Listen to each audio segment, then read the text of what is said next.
Hi, everybody. Welcome to week 6 of Lifestyle and Career Development. We're going to do a quick dive into chapter 16 and 17.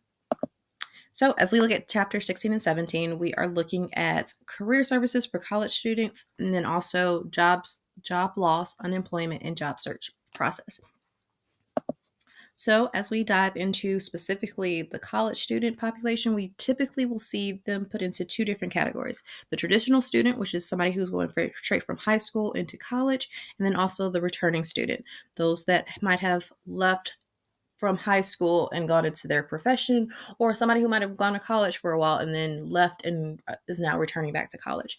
So, we have to make sure that we understand that either of these two students will have different needs depending, right? So the traditional student might have more needs when it comes to just time management, prioritizing different things, and understanding that culture because they're coming straight from high school and having to adult, if you will. And then the returning student is having to balance their life, right? They're having to balance multiple roles, having a job, having a family, and things like that. And that will play a role in how they show up in the college setting. So, as we are helping college students and providing them with career services, we have to understand what are some essential things that they need to learn. So, self knowledge development is very important, right? So, helping them understand the whole process when it comes to making a career choice, occupational information, steering them in the right direction in order to understand the profession that they're thinking about going into.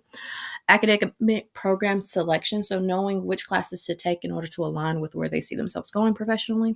Informed decision making, helping them to know, like, okay, all of these things are going to add up into each other. So really understanding how to make those decisions that are aligning with what they're wanting. Interest competency alignment, so really make sure that their abilities align with where they're trying to go, right? So we don't want to recommend somebody who is struggling and cannot pass a certain class saying like, hey, yeah, you should go into that for your master's. It might not be a good fit just because they might not be able to keep up with that information moving forward. So we also want to make sure that they understand that experiential learning opportunities are out there. So helping them to align with things that are like externships, things like that. Also job search skills, helping them to start thinking about how to do that job search because it might look different for them now because let's say for instance, the only job that they've ever really had was like a summer job, right? So now we're helping them to learn how to look for a job in the profession, in the career that they're looking for. Also, professional networking, so exposure to different organizations, different alumni, people that are, able to help them to really find their place within the profession. Technology integration, figuring out like how do I need to learn the different technologies to support the students as they're moving forward, right? Because we have to be honest, nowadays we are doing a lot of things online when it comes to career counseling, whether it's assessments or we're doing helping them with job searching. And then last but not least, the career management piece. So helping them really figure out like, hey, what happens after I graduate? So as we think about everything, we have to also think that, there are different elements that are important. So individual career counseling, so just that one-on-one information and resources. So pointing them in the right direction to get that information for themselves. Experiential learning opportunities, so helping them to know how do I get learning in this field, right? How do I do internships, externships, job shadowing?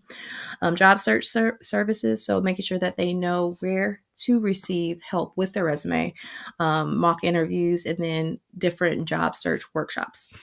Employer relations, so helping them to understand that there are job fairs, there are career fairs, there are different events that can help get them closer to the employers for those opportunities that they're looking for.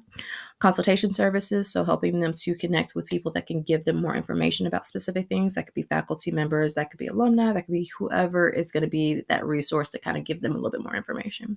And then collaborative programming, so make sure that there is that communication within the career services and the centers to make sure that you understand the different programs, the different opportunities, things like that.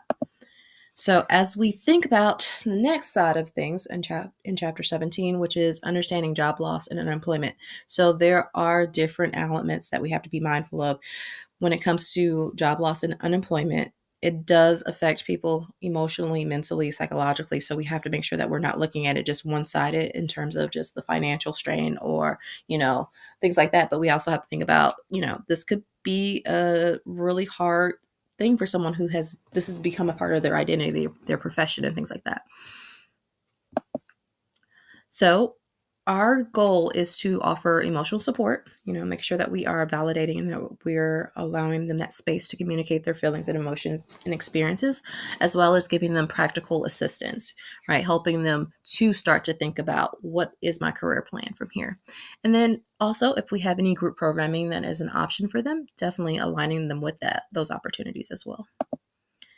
So, some things that we have to be mindful of is there are a lot of tools and resources, especially in technology, when it comes to job searching. So, we need to be aware in making sure that we're understanding the trends when it comes to online platforms, when it comes to job searching, right?